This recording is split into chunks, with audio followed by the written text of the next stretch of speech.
Jason from Heroes Comic Bargains, and this was from a customer who sold a stack of comics to Vintage and Vinyl Amherstburg, and I was able to determine by looking at them that they're mostly worth basically a quarter or a little bit, about that range, or would be sold at dollar bends, and you can tell from the condition of reading. But as this channel is all about, it's about reading and finding cool finds. So Alpha Flight, because I'm a Canadian, always has been a big deal.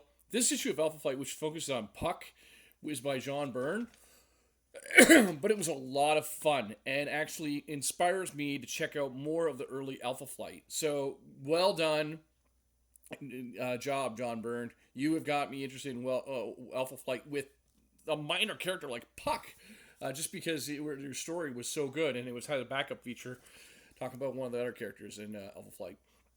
A lot of fun. I love these 70s and 80s Marvel comics, and because I read so many Spider-Man back when I was a kid, because I was born in 1978, there's so many that I haven't read, right?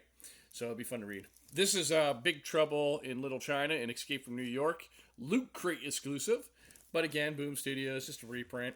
So that's kind of fun. It's even polybag, though. Then we have a lot of these, which are why they're only would be a dollar bend, because in the condition, I know that these would be in a dollar bend. These are Justice League America by Kevin Maguire, and you also have Keith Giffen as well, and J.M. DeMatteis doing these. But these are a lot of fun with Martian Manhunters on team, Shazam's on the team. You had the Huntress in this issue, and Batman was in the comics sometimes. But they're a lot of they're really fun reads actually.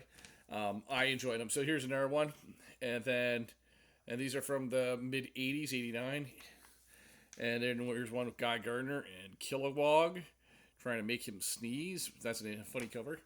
Here's a fun cover of them just on vacation. Booster Gold and the Blue Beetle, and that would be Fire. And that it would be looks like a criminal trying to rob them, and Batman and Martian Manhunter are actually doing something in the background. That's kind of fun. That'll be fun to read. This character that's on the ice is actually called Ice. But that's a kind of a neat cover. I like that one. Art by Adam Hughes. Cool. Then we have Gnort, which is a Green Lantern. Then another Justice League America comic book. And that's Hawk and Dove right there. And so that's cool. Then you find out that there's an issue of Call, the Conqueror. This is drawn by legendary artist John Buscema.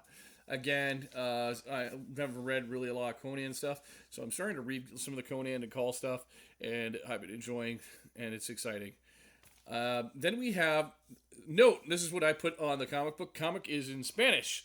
This is actually a Mexican version of Secret Invasion #1, and I checked inside, it's all Mexican. So when you're getting comic books, especially when you're buying from someone, I bought from this young guy, wanting to give him a good deal. I did point this out that, like, hey, this is Mexican, you know what I mean? Obviously it's in poor condition, so it's just a reading copy, right? Nomad is a fun character, though, spin-off of Captain America, and Captain America title, and I enjoyed Nomad. If you like stuff like Jack Reacher, you would like Nomad. The Ray, I thought this was really cool. Howard Porter did the art for this, and back in the early 90s, DC was doing some teenage superheroes like Ray, Damage, and they did some fun stuff, dusting off some characters and doing some cool stuff with. This is a Joe Quesada cover, too. A lot of fun. Here is a really rough shape for Sonic Hedgehog comic book, number 135. Sonic had a really long run with Archie, as a lot of people know. This is from one of the later Marvel team-ups, no, not from the first run, obviously. This is Marvel team-up number 2 from the 90s, and this has Pat Olive, who was famous for Untold Tales of Spider-Man, doing the artwork. Really fun issue, I've read it, and Hercules is in it, and it's just a lot of fun. Strike Force Morituri was not part of the Marvel New Universe. It was kind of its own universe where, like, you basically, the idea was we were about to die, and, like, superhero, you have superpowers, but only for a year, and then you die, but you're fighting alien hordes. So kind of think about, like, something like Independence Day with superheroes. But a lot of cool fun, and Bagley drew this issue. But it's in really poor shape, but a lot of fun. This is something where it's just so weird and minor. I gave it a pass for letting him have it in it, but it's called Spirit Leaves. I know nothing about it, in all honesty. This is Transformers by DW. Right in 2026, Skybound Entertainment, which is Robert Kirkman from Image, is doing a lot of cool stuff with Transformers, G.I. Joe, and Void Rivals as part of the Energon universe. But these WW books, the artwork is really kind of slick. You can see it looks very animated. And they had their own take on Transformers that kind of had its own version and continuity. And you can see there's a lot of mech detail for sure. And they had a long run as well. So there's a lot of Transformer comics. And then finally, we have this cool find, Spider-Man Niagara Falls Canada Edition.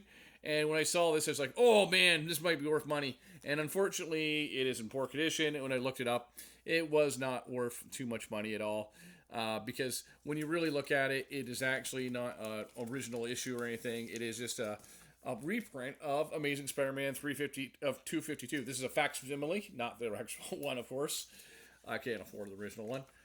But if you can look in the first page, it is a pure facsimile of that comic book.